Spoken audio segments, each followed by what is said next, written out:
Losing someone close to you is devastating, no matter who you are. Losing someone you and the whole country loved dearly, I have learned, is a totally different story. When our celebrities die, the whole nation is sad. No matter how they die, after the news breaks, the pattern of events is almost the same. We are in shock, then we are in denial, we ask what happened, we send condolences and tributes, then wait for the funerals so we can get closure.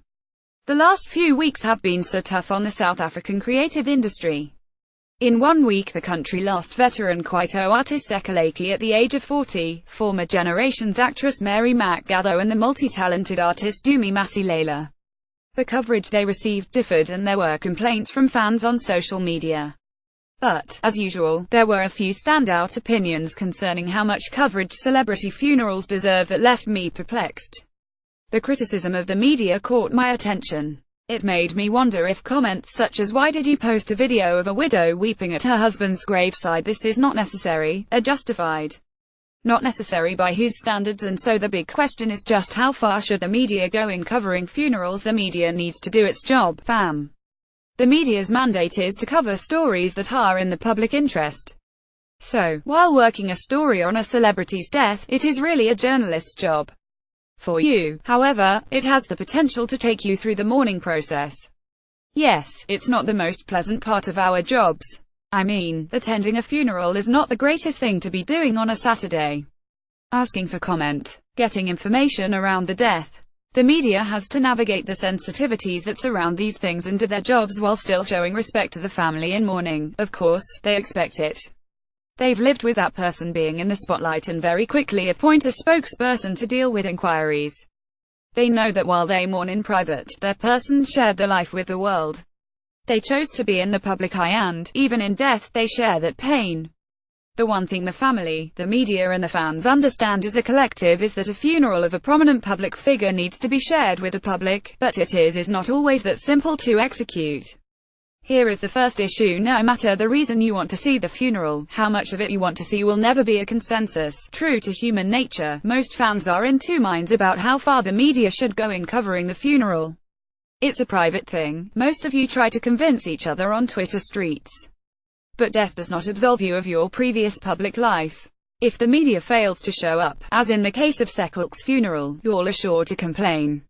The media is biased. Why did they snub the veteran Kwaito star? Then when the media shows up, as in the case of Dumi Masilela's funeral, then all of a sudden the media is rude or insensitive.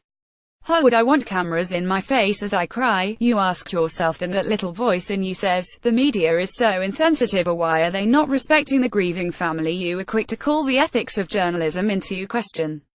They have no respect. You text your mates in your WhatsApp groups. The same group where you shared the video of a widow weeping at her husband's graveside for your friend who doesn't have Twitter. So, who sets the limit? Well, not you. While it's important to remember that the making of a celebrity doesn't happen without you, the fan, it is the press code, ethics and the family which guide our actions. The media shall exercise care and consideration in matters involving the private lives and concerns of individuals. The right to privacy may be overridden by the public interest. Public interest. Granted, depending on the race, culture and last wishes of the deceased, the family may set a few rules in place. These are generally things like no cameras allowed in the house or no journalists allowed in the house. These rules are respected and adhered to. So, when Simphill, where the widow to Dumi broke down at the graveside as she said farewell to her husband and the moment was caught on camera, should the media have switched off their cameras? No.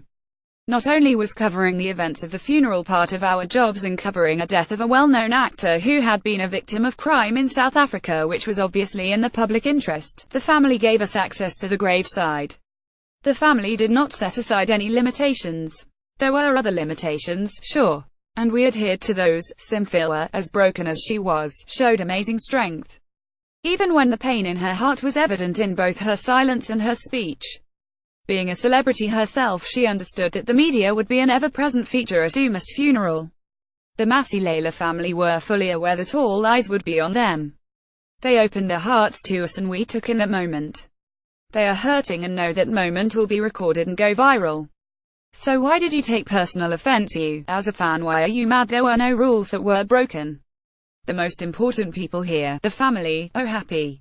We phone the Massey Layla family on a weekly basis, and the only thing they're angry about is the fake stories about Doomy doing the rounds. Ones which you share. You know, about his alleged salary. Ones about Simphila being pregnant. That's what has cut them deeply. People can write what they like, they can say whatever they feel like, but they did not know the real Doomy. They can make up nonsense using his name, but we know the truth about Doomy and the kind of man he was, his brother Mabunjini told us. So maybe before you catch feelings on what you think is wrong, or somehow you've convinced yourself that we've crossed a line and you've appointed yourself family spokesperson, think before you share something really hurtful. Something fake. Something that the family is really offended about.